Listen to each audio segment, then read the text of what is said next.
Shalom, jumpa kembali saudara, memasuki video yang ke-9 dari judul Karaktermu Seperti Ini Yang Tuhan Suka.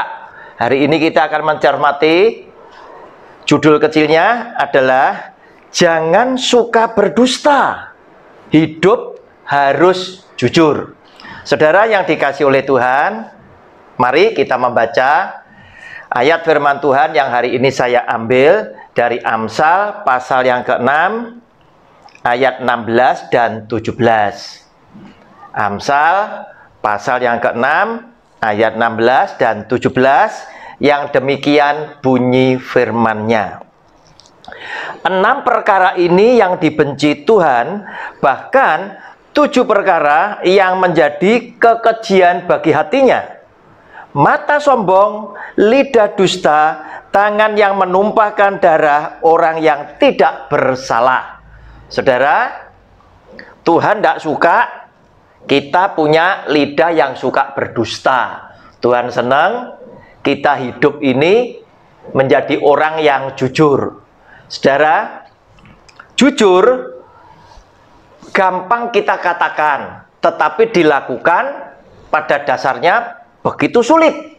Padahal jujur dengan kata-kata sesungguhnya adalah sesuatu yang biasa, yang sepele, yang semua orang bisa lakukan. Namun jujur dengan kata-kata menjadi salah satu yang sulit dilakukan oleh orang-orang tertentu.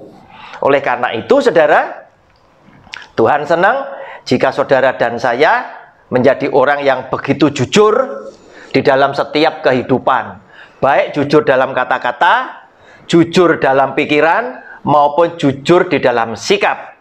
Saudara, kita lihat lebih dulu, ada orang yang namanya Yudas Iskariot, salah satu dari 12 rasul yang menjadi murid Kristus. Yudas sesungguhnya di dalam grup ini, di dalam tim ini punya jabatan yang penting. Dia adalah bendahara, pemegang kas daripada uang yang dipakai untuk Tuhan Yesus melayani. Dan kita tahu ada begitu banyak ibu-ibu yang dari keluarga kaya itu yang menyertai Kristus, yang mensupport pelayanan Kristus dengan harta mereka, dengan tenaga mereka, dan apa yang mereka punya. Saudara, di dalam Yohanes pasal 12 dikatakan begini. Yohanes pasal 12 ayatnya yang ke-3 sampai dengan yang ke-6.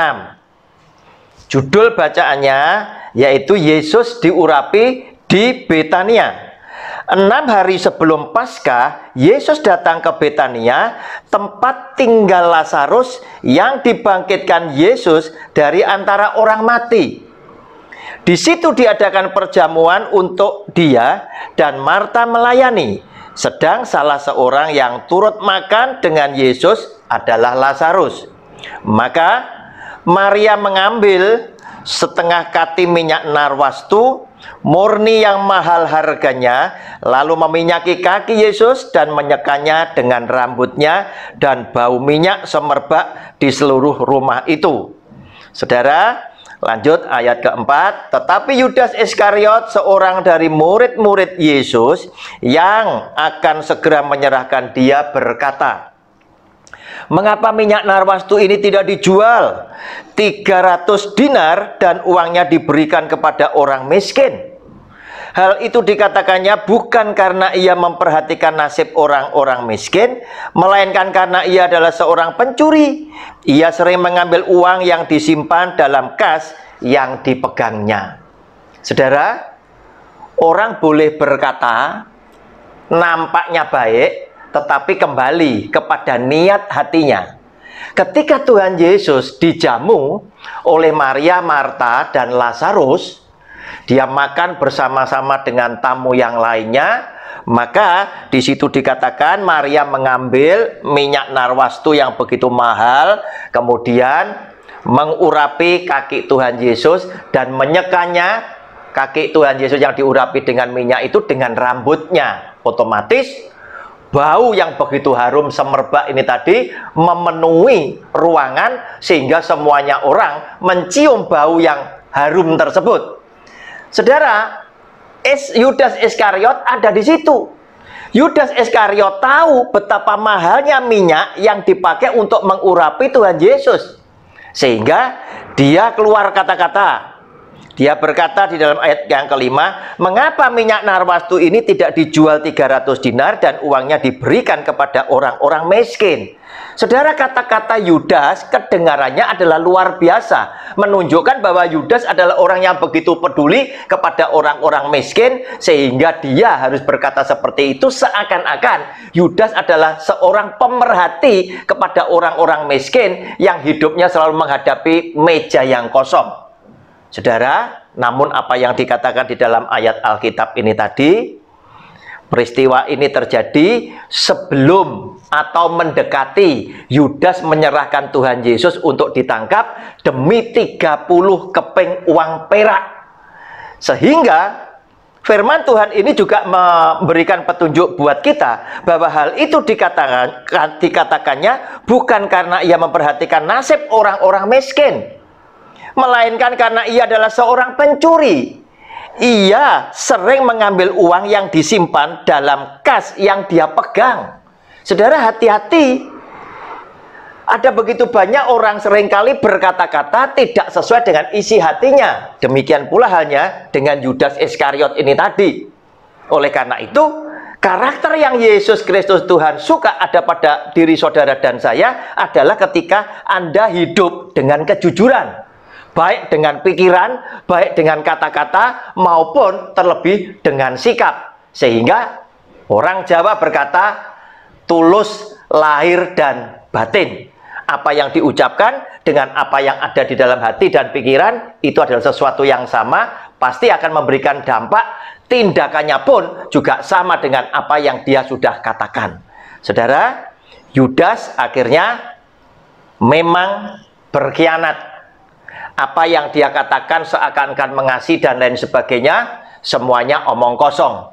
Dia berkata demikian bukan tidak ada dasar. Karena apa? Pada waktu dia harus menyerahkan Yesus sebagai Tuhan dan gurunya, Yudas pun tidak jujur.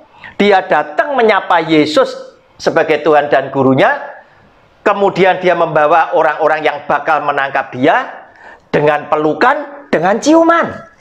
Nampaknya apa yang dia lakukan adalah sesuatu yang baik.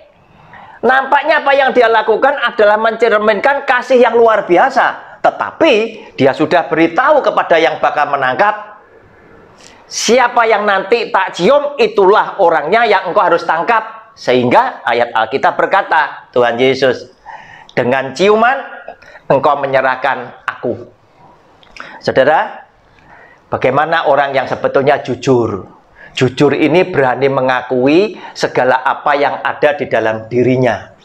Baik ketika kita menghadapi kelemahan, kita berani mengakui kelemahan kita, kita pun berani mengakui kekurangan kita, dan kita pun juga berani mengakui dosa dan cacat celah kita.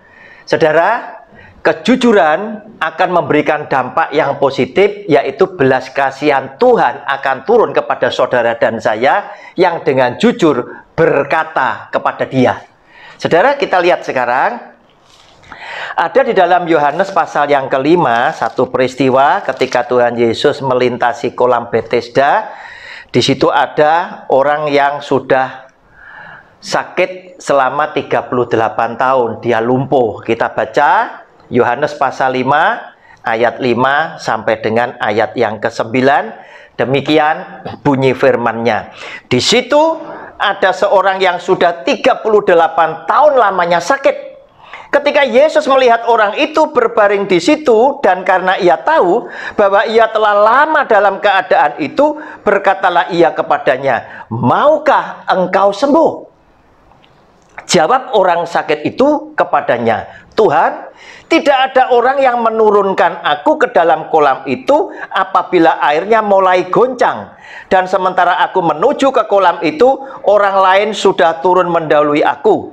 Kata Yesus kepadanya, "Bangunlah, angkatlah tilammu dan berjalanlah." Dan pada saat itu juga sembuhlah orang itu, lalu ia mengangkat tilamnya dan berjalan. Tetapi hari itu hari Sabat. Saudara lihat, Yesus yang adalah Tuhan tahu orang itu sudah sakit demikian lama. Dia ada di tepi kolam. Dia sakit lumpuh sudah 38 tahun. Saudara, apa yang dilakukan oleh Tuhan Yesus? Dia yang adalah Tuhan, dia tahu dia bisa lakukan segala sesuatu, dan dia melihat ada orang yang sedang membutuhkan pertolongan. Oleh karena itu, turunlah belas kasihan Kristus. Saudara, ini juga memberikan nasihat kepada saudara dan saya. Jika engkau punya sesuatu, jika engkau bisa lakukan sesuatu, engkau bisa bertindak baik untuk orang lain, lakukan sama seperti Kristus. Orang ini tidak minta pertolongan, tetapi Yesus Kristus Tuhan itu justru yang menawarkan, maukah engkau sembuh? Tetapi jawab orang sakit ini, karena apa? Ada begitu banyak orang sakit yang ada di tepi kolam. Semuanya menantikan malaikat itu menggoncangkan air kolam itu. Dan siapa yang ketika air itu digoncangkan oleh malaikat, masuk menceburkan diri yang pertama di kolam Bethesda itu, apapun sakitnya, dia akan disembuhkan. Saudara, orang ini mengakui dengan jujur, Tuhan, bagaimana mungkin aku bisa yang menjadi nomor 1? Sementara waktu aku lumpuh sudah 38 tahun. Kemudian ketika air kolam itu digoncangkan oleh malaikat, dan ketika aku mulai berjuang untuk masuk ke dalam kolam itu tadi, pastilah Tuhan engkau bisa mengerti bahwa orang lain yang tidak lumpuh itu akan mendahului aku, sehingga aku akan menghadapi kegagalan demi kegagalan yang selanjutnya. Saudara, orang ini dengan jujur berkata, Tuhan, tidak mungkin, aku sangat lemah, aku tidak bisa ke sana, aku bukan yang hebat. Karena apa? Aku lumpuh, aku pasti kalah dengan orang yang lain. Saudara, kejujuran orang ini telah menimbulkan belas kasihan Kristus, dan Kristus tahu pasti itu yang akan terjadi. Berapa kali air itu digoncangkan, kamu pasti akan kalah dengan orang-orang sakit lainnya yang juga menanti goncangan air oleh malaikat yang sama. Sehingga dengan demikian, Tuhan Yesus yang penuh dengan belas kasihan, dia berkata kepada orang ini, bangun dan angkatlah tilammu dan berjalanlah. Saudara, seketika itu juga orang ini bangun, dia mengangkat tilamnya, dan dia berjalan, dan orang ini disembuhkan oleh Kristus. Oleh karena itu, saudara, ubah cara saudara berpikir. Jangan karena engkau hanya karena sakit, engkau tidak berani akui kepada Tuhanmu. Ketika engkau berdoa sama Tuhan, akui Tuhan, aku dalam keadaan sakit, aku tidak bisa apa-apa. Saudara, hati-hati, kebanyakan orang yang kaya, orang yang terkenal, ketika sakit, seringkali apa? Kecenderungannya, sakitnya dirahasiakan. Jangan sampai orang lain tahu. Karena ketika orang lain tahu, aku akan merasa menjadi orang yang kalah. Nanti orang lain juga akan bersyukur karena sakit yang harus aku jalani dan lain sebagainya. Saudara, seharusnya tidak usah punya pikiran yang seperti itu, karena jujur itu mulai pikiran, ucapan, dan tindakan. Justru ketika dengan kejujuran itulah Anda mengakui kelemahan di hadapan Tuhan dan di hadapan sesama, simbol salib ini menjadi sempurna, dan ada begitu banyak, saudara harus yakin, tidak semua orang akan menjadi musuh saudara, tetapi orang-orang yang berempati dengan segala kebaikan, perilaku hidupmu, kebenaran hidupmu selama ini, dan engkau menjadi orang-orang pemerhati kepada orang-orang yang lemah. Saya masih terlalu yakin firman Tuhan ini, ya dan amin. Ada begitu banyak orang-orang yang oleh karena berempati kepada saudara, maka dia akan berdoa untuk kesembuhan saudara. Shalom, kita akan berjumpa kembali dengan video yang akan datang. Haleluya, amin.